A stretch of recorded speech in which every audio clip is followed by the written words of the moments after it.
Hey guys, welcome back to another Leetcode video. Today we're going to be looking at Leetcode 136 single number. We're told that we're given a non-empty array of integers nums and every element appears twice except for one, and we need to find that single one number. We have to implement the solution with a linear runtime complexity and use only constant extra space. So in this example, we're given 2, 2, 1 and we return 1 because 1 appears only once in our list.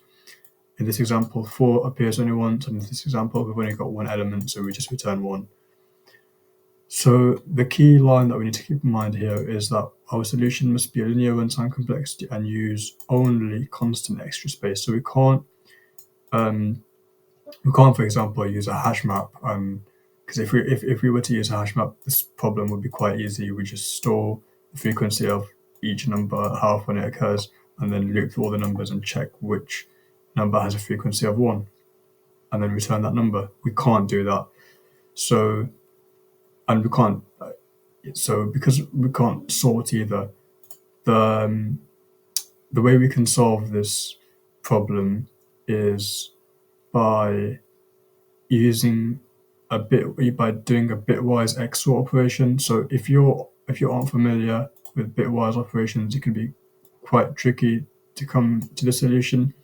But put simply, doing an XOR operation on a number itself will give you that number, also it will give you 0, whereas doing an XOR operation on its own with just 0 will give you the number.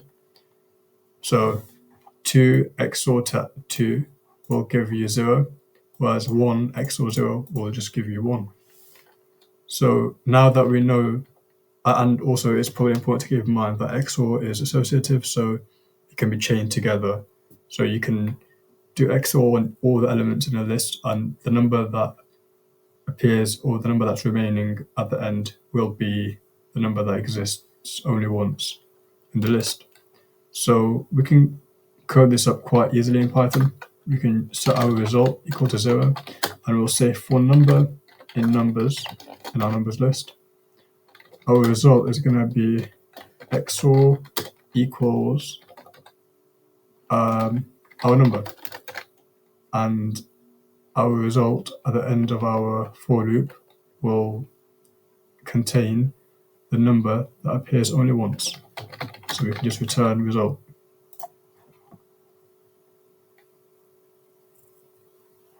And let's submit our solution. And we pass all 61 test cases. So in terms of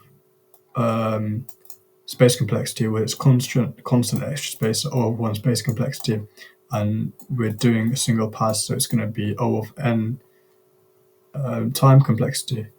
So I hope this video made sense, guys, and I'll catch you in the next one.